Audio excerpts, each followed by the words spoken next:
Welcome back, everybody, to Theory Underground. This is an epic marathon live stream happening on September 18th, 2024. And today we are joined by Benjamin Burgis himself. Welcome. How you doing, Ben?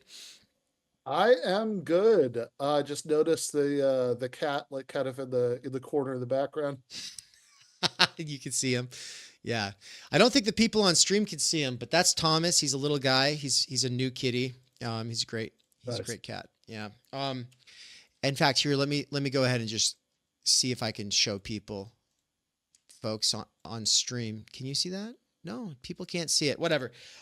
We've got something like 50 viewers right now. We've got a lot of people really excited that you're here. We were worried for a minute that you weren't going to be here. We're Sorry glad you about are. It's great to have you. And what we wanted to talk to you about today is Karl Marx's theory of value. You just wrote a very interesting piece. I'm very interested in it, even though I have barely read it.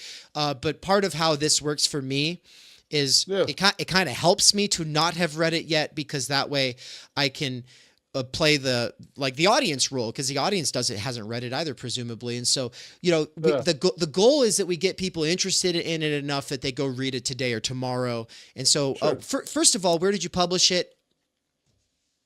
Yeah, so I published this on my Substack. It's called Philosophy for the People. So it's just myname.substack.com. Cool. And so what was it that brought you to writing this paper? I imagine it didn't just come out of nowhere.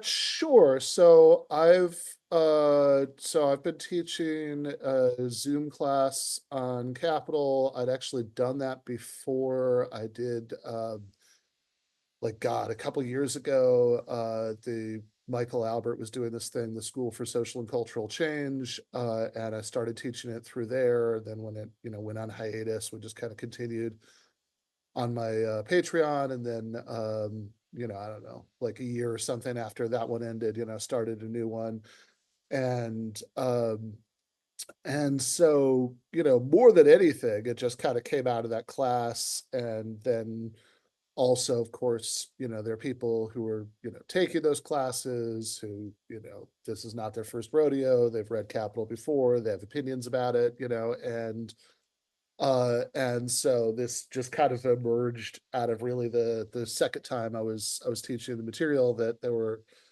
um, you know, places where, I thought Marx was saying one thing, and there'd be, people who were like, no, no, no, that can't be it, right? And I started thinking about it, and eventually got to the point where this seemed interested, especially because I just read a book by William Clare Roberts called Marx's Inferno: The Political Theory of Capital, and Mm. uh, Mm-hmm. and you know, I think it's in a lot of ways I like that book. I think there's a lot of good stuff in it, but on this particular issue, Roberts just sort of very confidently says, "Oh, Marx definitely doesn't think this." And I was like, well, I don't know. Kind of seems like he does.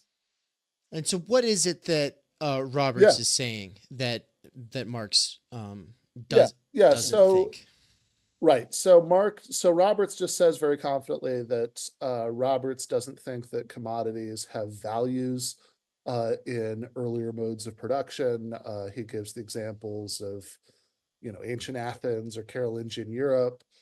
Uh, and it seems to me that there's actually quite a bit of textual evidence that, at least by the time Marx writes Capital, he actually does think that. So it's possible that he didn't when he was writing some of the earlier like notebooks that were later posthumously published, as the Grundrisse, or the Mm. theories of surplus value, right? That there are some passages in those that seem to point in the other direction, although I think some of those are a little bit more ambiguous. But by the time he writes Capital, which of course is I mean, that's really his masterpiece, right? I mean, that's Right. the one that, Capital Volume One is the only one of these things that he actually prepares for publication, and Mm-hmm. finalizes. And it seems to me that Marx pretty clearly does think in Capital that commodities have values in these earlier modes of production, where you still have some product, some commodity production and exchange going on. So I can just give you a couple of examples of places where it seems to me that he pretty clearly says that. So the first is most editions of Capital.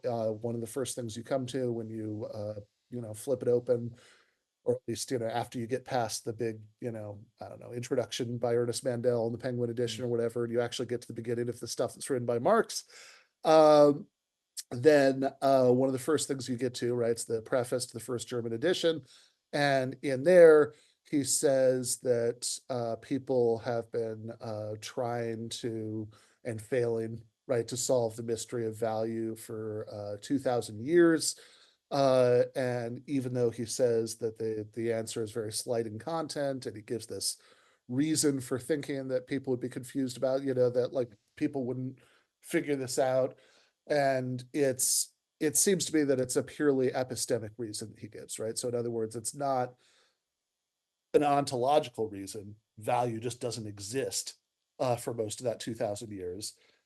It's an epistemic reason. He says, well, it's the same, it's the same reason people, have succeeded in analyzing more complex economic forms, but not value, for the same reason that it's harder to investigate biological cells than it is organisms that are made from them, which is also, it seems to be a pretty suggestive analogy, because people in ancient Athens, for example, didn't know about cells either, but it's not like cells didn't exist. And then I think the even clearer case is that when he starts talking about Aristotle in chapter 1, and he says he actually credits Aristotle for having, gotten most of the way to the argument that he himself gives in chapter 1 about value and exchange value, which is basically, okay, you have these exchange value ratios and markets that, such and such many yards of linen, are worth one coat and all that stuff. And but in order for this many yards of linen to be worth the same thing as one coat, and for that matter, you could have all sorts of totally heterogeneous examples that such and such many pounds of coffee, gasoline, whatever, right? That the actual use value of the commodities are totally different from each other, right? Their physical stuff is totally different from each other. Yet we say that such and such amount of one commodity is worth the same as such and such amount of another. And so he says that there must be some kind of common monadic property that they both have in common that ground this relation. In other words, some common property that's not relational, that's like the commodity itself has. And I'm sure a lot of people watching this have read this or familiar with the argument, but Marx makes this argument, and that he says, okay, Aristotle comes very close to making it, and he quotes this bit from the Nicomedean Ethics, where Aristotle does like the first step and a half, right, of that argument, right, and talking about, was it beds and houses, and it's actually a really weird example in the Aristotle. It's like, 3 beds are worth the cost of one house or something like that. Yeah. It's like I don't I can't quite wrap my mind around whether beds were really expensive in ancient Greece or Yeah. houses were really cheap, Yeah. Is But he joking, or were beds really nice, or were houses really cheap? But yeah, right. and then Marx says, like, yeah, he couldn't take the rest of the steps because he presupposes slave labor and or something like that, right? Yeah, no, exactly, right. So he says that Aristotle couldn't take the remaining, didn't take the remaining steps in the argument. And it's worth saying parenthetically, Marx loves Aristotle, right? He's pretty much the only, previous thinker who gets a positive write-up in Capital Chapter 1, that like otherwise it's just a massacre, right? This hating on everybody, but like but the references to Aristotle are almost invariably positive. And he says, and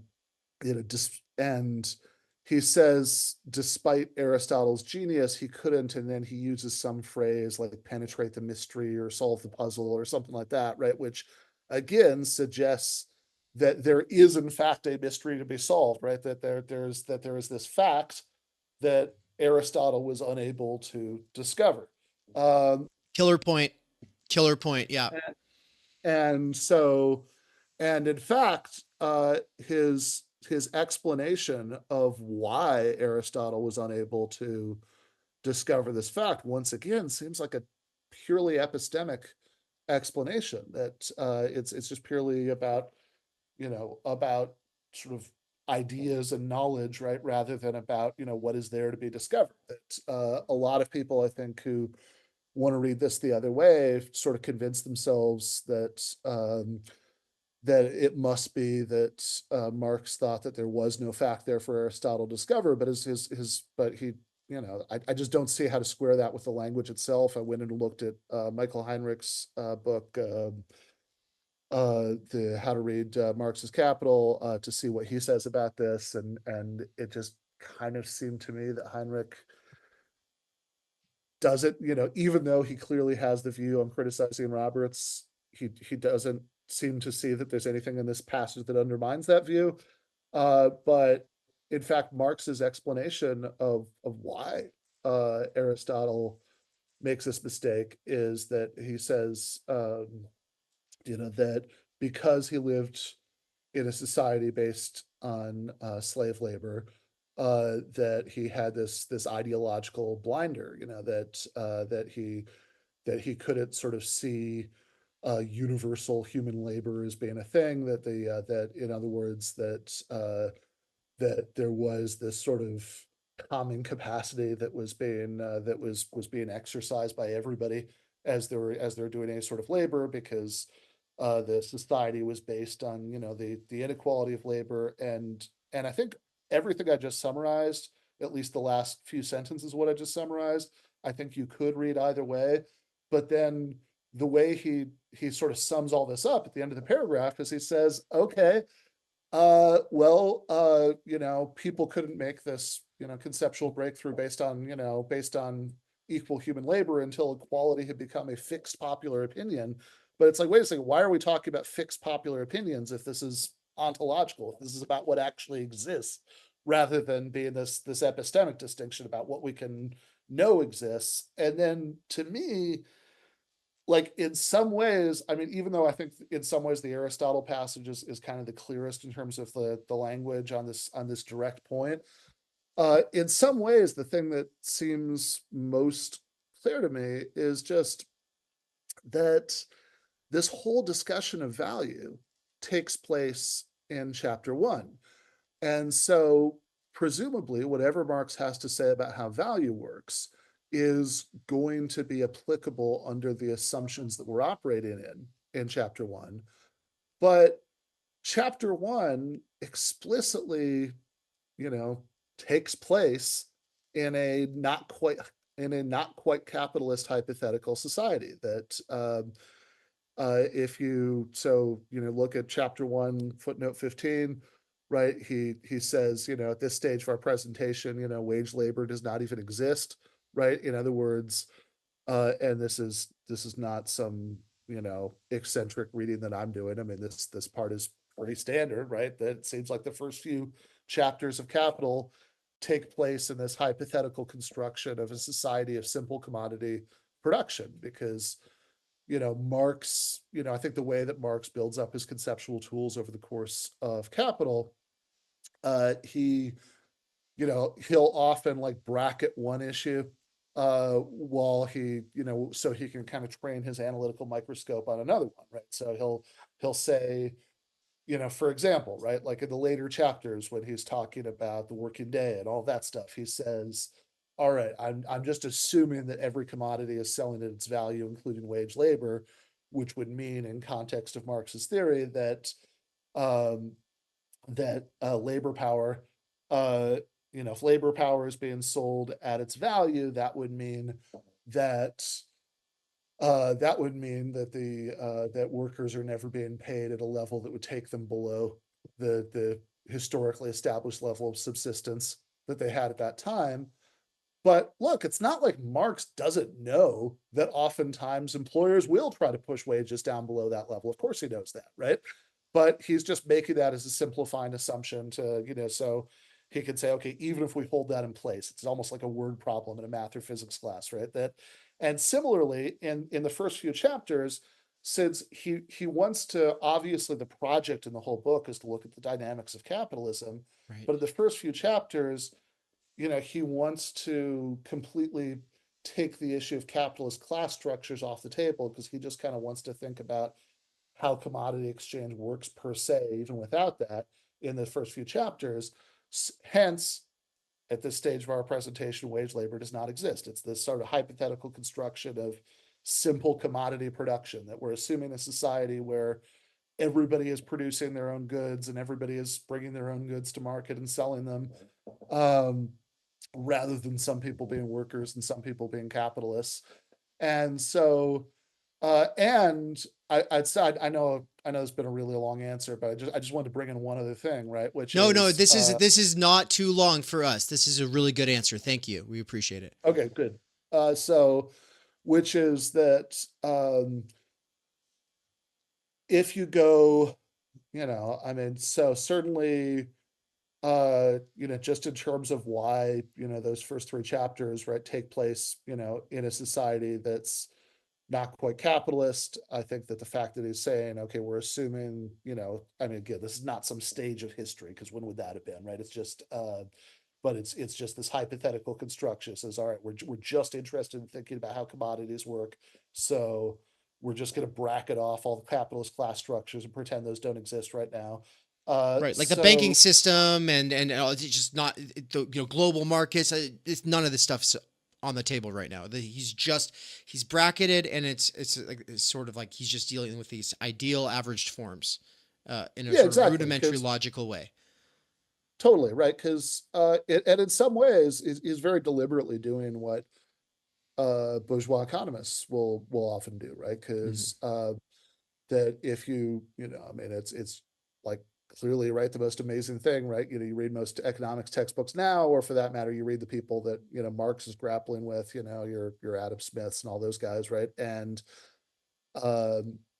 they just kind of talk about economics as if everybody is producing and selling their own goods, right? Rather than some people being workers and some people being capitalists and all that stuff.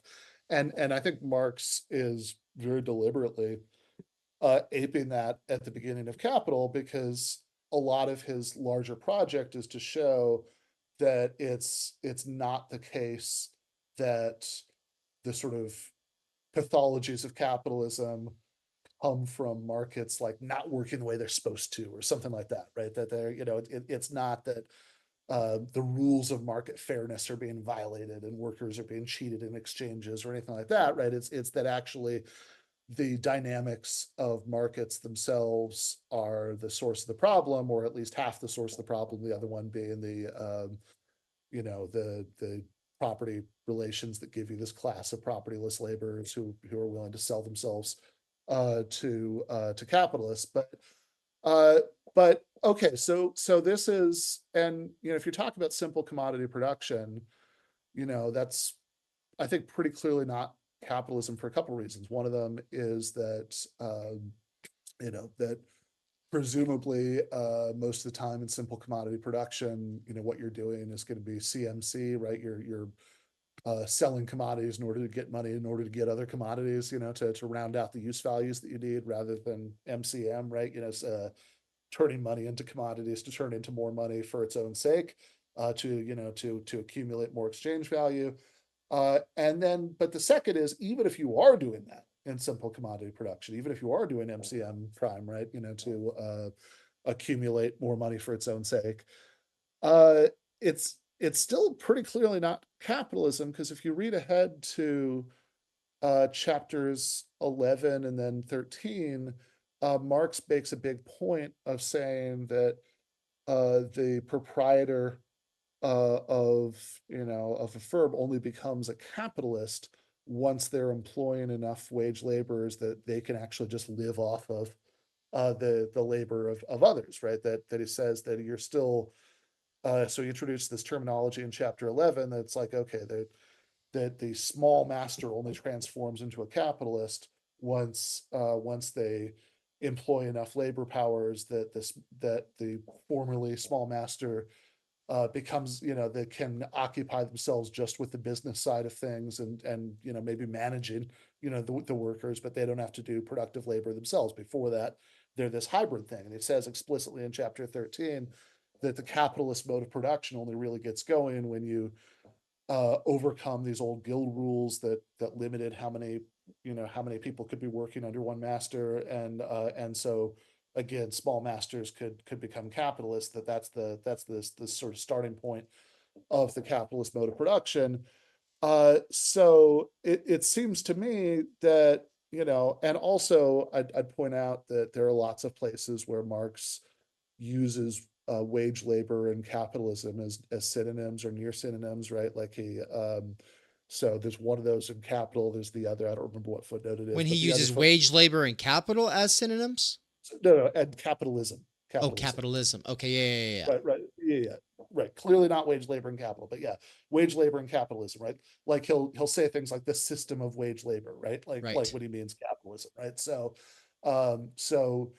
the other place he talks about Aristotle in chapter 1, there's another footnote again, I don't remember which one it is, where he says that he talks about uh he's talking about Bastiat, the French politician and economist, and and and he and at the end of his discussion of him, he says, if a genius like Aristotle could be wrong about slave labor, why couldn't a dwarf like Bastiat be wrong about wage labor, right? That's like a place where he's sort of using wage labor as a way of talking about like what the mode of production is. Or like a couple years before, in his inaugural address to the First International, he's there's this paragraph where he's talking about how just like slave labor and serf labor, he doesn't actually say dustbin of history. I think that's like Lenin or Trotsky or somebody, but he's expressing the same thought, right? Just as these were transient forms, he says that went off the stage of history, so will wage labor, right? So he's using that phrase to talk about the mode of production, and he's saying that doesn't, but in this hypothetical construction of simple commodity production, there is no wage labor, and there's certainly no capitalists, because there aren't even small masters, never mind capitalists, because if everybody's producing and selling their own goods, all of which is just to say, I have a really hard time seeing how um yeah, I have a really hard time seeing how you could think that commodities having value is unique to capitalism, at the same time as his whole theory of the value of commodities is put forward during a section of the book where we're talking about this hypothetical society that actually isn't quite capitalist. Amazing. And it looks like the kitty has officially left the camera. We did give him I had actually set up a kitty cam. I didn't want to interrupt you, but just so you know, there was a kitty cam, but we're gonna go ahead and leave him to his beauty sleep for now. Fair And the enough. kitty cam wouldn't have happened if you hadn't pointed it out. So thank you for that. Now, okay. Excellent. Uh, Yeah. you covered a lot of ground. I don't know if I'll be able Sure. to track all of it, but I want to ask a couple of questions. Now, Michael Heinrich, now him and his argument with Mosley is something that Nance is Yeah. currently double speeding everything you said to catch up with the conversation, and maybe he'll Okay. join us Yeah. once he's caught up. But Sure. so we're interested in this value form Yeah. Marxism versus labor theory of value approach. Yeah. That sounds related but different. Am I correct? Yeah, I think it's related in the sense that, you know, my sense of this, and um there might be some of this literature that that you could tell me, right? But my sense of this is that people in this value form camp tend to be pretty invested in the idea that value is unique to the capitalist mode of production, Mm, but it's different in the sense that um, there might be people. In fact, I think there are people who disagree with them about that. Who disagree with those people's more general views, who might still disagree with me about this, uh, right, right, and right, um, and and I think it's at least an interesting question whether those people have to disagree with this, to right. like consistently with what they're saying. I guess I'm not sure, right? It would, because I think you could maybe, right? And a lot of this just depends on the details of the views that, I'm certainly not, I'm certainly not an expert about what all these people think, right? But I think that there might be a way of squaring the two if you say, right, like, I mean, part of the issue is how, so like, all right, so if you think that commodity production and value are necessarily coextensive for Marx, uh, you you still have a couple of options, I think, because you have you so I'm just thinking as I'm talking here, but I mean, like, I Right. think you might be able to say, like, because like one view that you could have, right, is that yeah, value is like the core of the whole thing. And sure, um, you do have commodities having value in Carolingian Europe or ancient Athens, whatever. But the sort of unique thing about capitalism is just that it's generalized, right? Like It's the that central role of exchange over use in in the value form, and the law of value being that the prices of commodities are going to average to the production, the socially necessary labor time of their production, and that's a generalized thing that comes with industrialization, right? So that's. But are there stakes to uh, this that you see like immediately, or like to sure. me? Getting to the bottom of Yeah, the value form versus labor theory of value, or transhistoricity of value versus not, like, to me, I'm always like, okay, so what are the stakes, especially yeah, for the yeah. No, that's fair. especially for the listeners who are maybe like on the outside of the whole debate, like, what are the stakes for people? Sure. Yeah. Uh, right. So, okay. And this is something that I'm not terribly invested in a particular view of, you know, how much this matters. I think that I think that, I mean, I think some of the stake is just like, hey, if you're interested in devoting a lot of time to reading this, right, that then you should get really clear on, what the view is, right? So I'm perfectly happy to think about this in the same way as as you might think about, like, I don't know, you know you're just trying to figure out what, Kant's transcendental deduction, like what the steps are, and you're not, and it's not probably going to be uh terribly politically urgent, but it sure is interesting, right? Mm. So if that turns out to be the case, fair enough, right? Like, I still think, again, those of us who do spend a lot of time, on this book, right? It's still worth getting clear on, but I think there might be some interesting political stakes here, and or at the very least, there might be it might be relevant to how we think about Marx's views about capitalism, exploitation, etc. So it because I think that, if we're kind of at a medium place between, okay, here's why it's going to be politically urgent versus, oh, it's just like thinking about Kant, right? Like, if Right. we're going to be somewhere in between those two poles, I think, okay, well, how could this at least matter for uh, understanding what Marx's Marx's views about capitalism are, right? And I think that, uh, and so, I think that some of the issue here is going to be, right, like, again, my understanding of some of the value form stuff, and um, you know, I I I don't know. I think that some of these authors are, you know, clarity could be improved, right? But Right. Yeah, they yeah, yeah, 100%.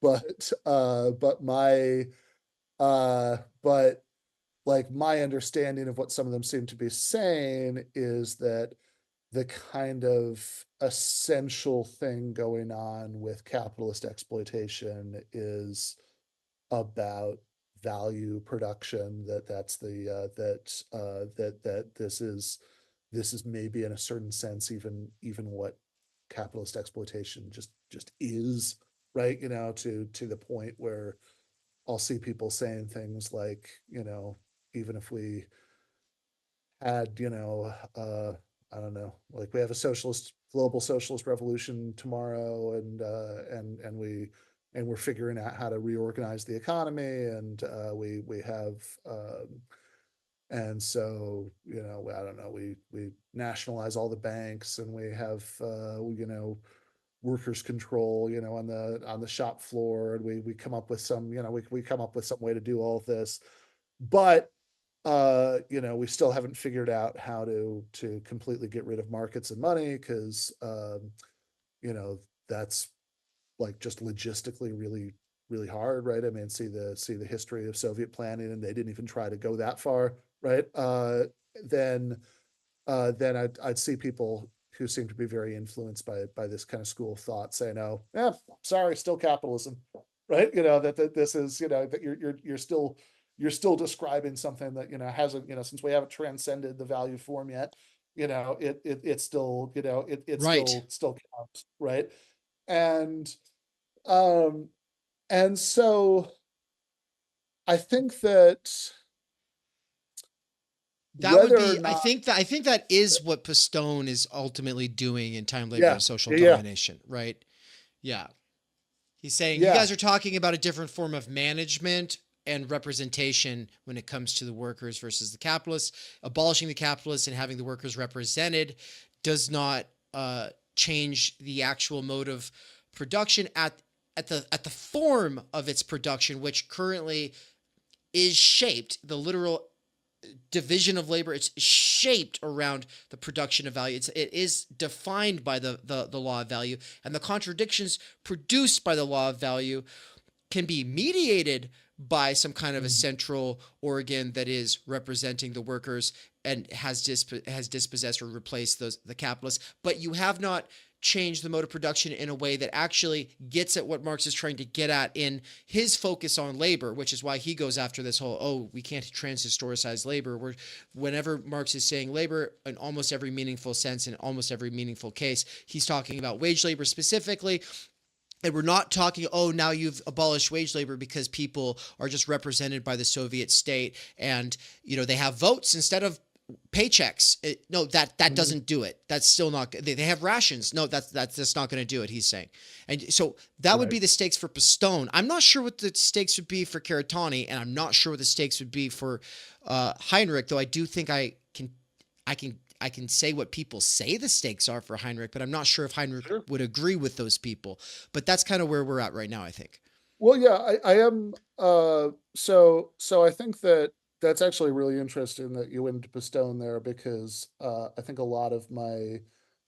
uh, you know, a lot of my contact with these views over the years has been secondhand, through Doug Lane, who I think, I think Pistone was big for him. So Okay, yeah. that makes a lot of sense to me, that Pistone would be the one in that crowd most clearly saying it. So what is your sense of? I mean, I know you said you weren't sure that it was accurate to what he thinks, but what's your sense of what people would think Heinrich would think? And this might be the same thing that people would say Sure. about Pistone, being just, Uh, well, he's a social democrat, he's not a revolutionary, uh, and that they're saying that the old sort of Leninist approach, this revolutionary Marxist approach, assumes the most important thing is at the level of the means of production being seized by the dictatorship of the proletariat. When Pistone comes along and does all of this, Catron, who was a student of Pistone, he'll always say, Mhm. no, just because you're pointing out a problem with traditional Marxism doesn't mean that you have a real solution. Your real solution is what? Liberalism. And then that's what Mhm. people seem to be saying. So people like Mosley, I get the sense, and I think when we had Sahil on, he was also saying this, that the way it cashes out for Yeah. Heinrich is basically saying something like a focus on finance and taxation and something to do with a focus on exchange, like that's going to be the solution Yeah. because it's not going to come from the seizure of the means of production, and Right. and that theoretically this is the value form approach is necessary for that. I'm not sure why. Okay. Interesting. Yeah. No, that wouldn't be obvious to me either. Yeah. Right. Uh, and so I guess my own position on this would be the sort of most boring possible view, which is that I pretty much think that traditional Marxism is right. In other words, that if we're thinking about how to delineate different modes of production, then what actually matters most is the relationship between the immediate producers and who's ever, in control, of the social surplus in a given society, right? Do you have workers and capitalists? Do you have lords and serfs? Do you have, slave owners and, slaves? Do you have that is a society of associated laborers? And certainly Marx himself assumes that once you get to the Society of Associated Laborers, then you'll just abolish, markets and money, and you'll have, I mean, he famously doesn't talk very much about the logistics, right? But you'll have presumably some form of democratic planning. The closest he gets is in the critique of the Gotha program, where because of the context of like the views that he was responding to, his focus is on how distribution will work in the system, which is a little bit of a different question from like how you even sort of figure out production priorities in the first place and all that. But he but like certainly in that description, or like I don't know, there's a footnote in like somewhere, I want to say maybe the second chapter of Capital, where because he's talking about like labor money schemes and why he doesn't like them, and he says, well, look, it could be that in a totally marketless society that you could have something that would sort of look like labor money, that you'd have your this like chit for like the hours worked, that that you could exchange for something that's took that many hours to produce. But he says this would no more be money than the ticket you get when you check your coat at the theater, is money that you're using to buy the coat, right? So that is, again, as sort of fragmentary as this stuff is, it is pretty clear that Marx's hope about how a society of associated producers plays out is that you do have this totally marketless setup. And I think that even given a sort of very boringly traditional Marxist reading of what Marx is up to, there are good reasons, I think, that he would have had that hope, right? That that there because even if you have even while disagreeing with Pistone, that the sort of like setup I floated earlier would like still be capitalism, right? Which again, um even in terms of what Marx thinks, I just cannot pop. I just can't understand how Pistone reconciles that with what Marx says in chapters 11 and 13 about how how capitalism like, how you're not even a capitalist yet, you're still a small master if you don't, employ enough,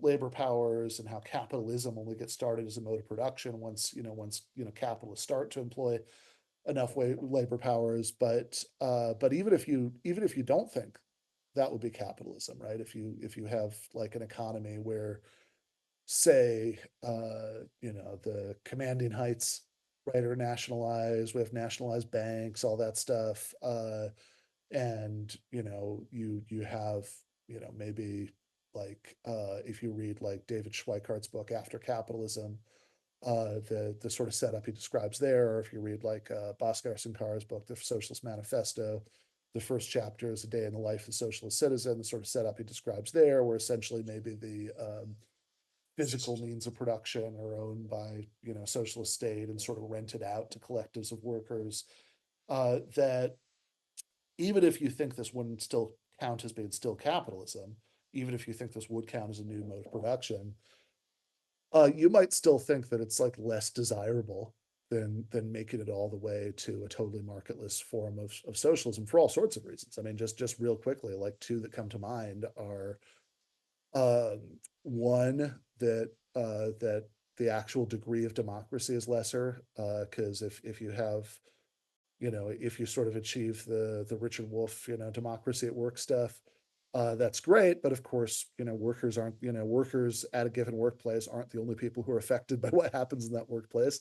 So the number of stakeholders, who have a voice, right, Right. isn't as good as it is if society as a whole can direct productive resources in a way that would seem to require totally marketless planning or something very close to it.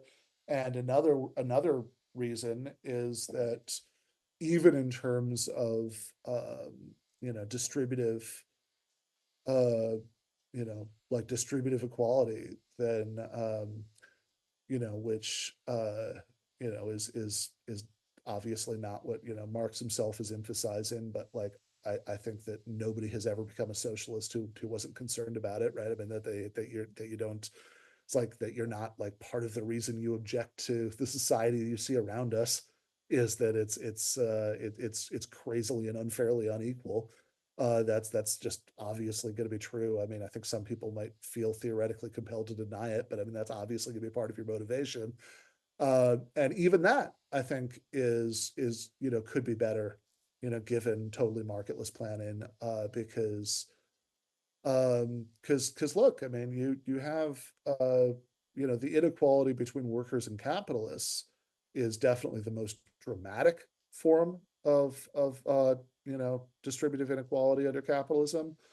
That's where you get, like the ratio of like hundreds to one and all that stuff. But it's certainly not the only one. I mean, we've got, even if you achieved, if you expropriated the capitalist class, had the kind of setup I'm talking about, then look, you still have, there's still some sectors of the economy that are going to generate more revenues than others. You still have, you like, if to the extent that you still have different firms, you still have some firms that are more successful than other firms, to, even just to the extent that like individuals can, have bargaining power, in joining, collectives, then some of that is going to trace back to advantages that individuals have that are outside of anybody's control.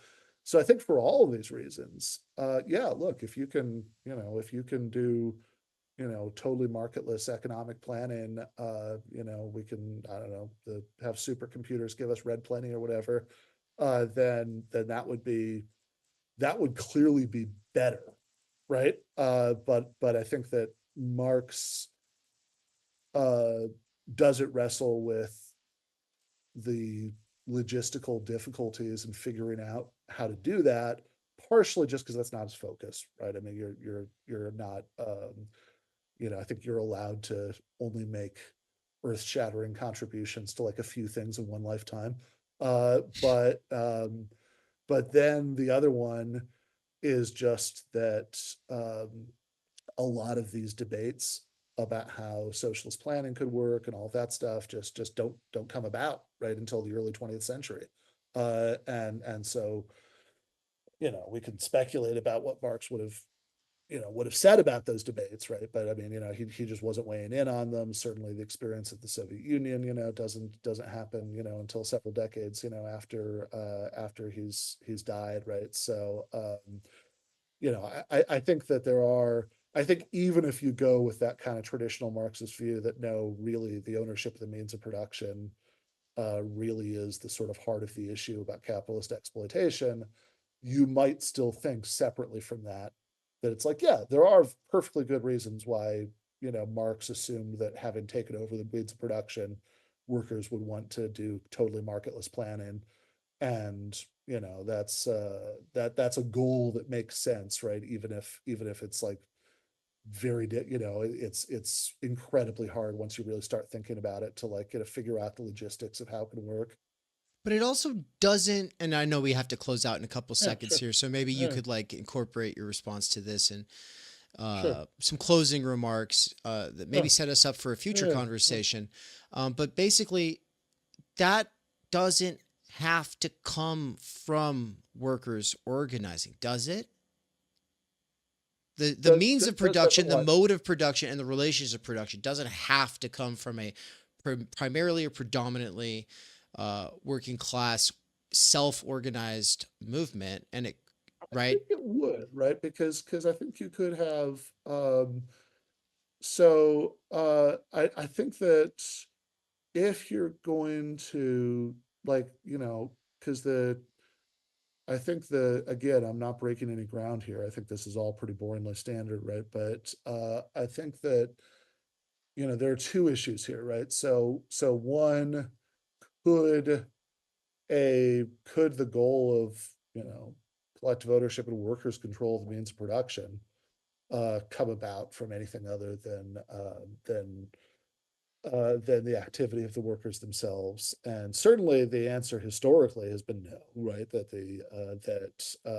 there's, even where you get expropriation of capitalists without it coming from the self activity of workers, like in, I mean, Russia's a more complicated case because, like, there was a bigger element of self-activity of workers at the beginning phases. But like, I if you think I about uh like I think Eastern Europe after World War II or China or etc., the result hasn't been anything like workers control the means of production. But the other thing is just like, look, I think that the core of in like a developed capitalist country, especially, even that, right, it's really hard to see how it could happen, right? Like it right. seems like the kind of traditional Marxist view on this is that the workers themselves are the only force in society that has both the capacity and the collective interest to bring about this kind of transformation. Okay, I think that's a great sort of place to cut ourselves off. I really look forward to hearing more. And Nance Yeah. is currently able to have you kind of unpack some of this a little bit more and bring up some of the questions from the chat in the green room if you've got the time. But everybody, for right now, we'll be right back after this.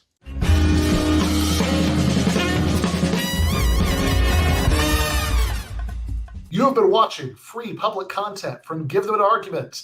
To access every single episode of the show, the main show on Monday nights, all of the streams, all of the debate breakdowns, all of the patron-exclusive post-games on Monday nights, all of the patron-exclusive bonus episodes every week, and much, much more, go to patreon.com/Ben Burgis. I cannot resist ending this with, don't be foolish.